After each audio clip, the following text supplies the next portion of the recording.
Welcome to the fascinating world of photosynthesis, the process that fuels life on Earth. From the smallest blade of grass to the tallest tree, photosynthesis is the magic that makes it all possible. Let's explore. Photosynthesis is nature's way of converting sunlight, carbon dioxide, and water into energy.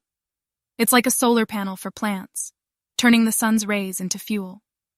Chlorophyll, the green pigment in plants, plays the starring role in this incredible process. Photosynthesis happens in two main stages, the light reaction and the dark reaction.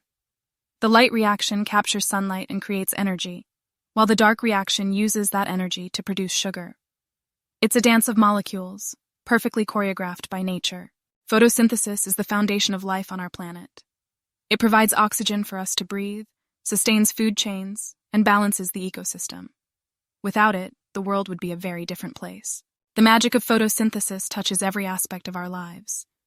From the food we eat to the air we breathe, it's a constant reminder of our connection to nature and the delicate balance that sustains us.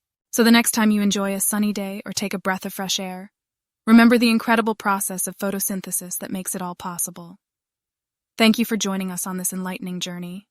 Like, share, and subscribe for more exciting content.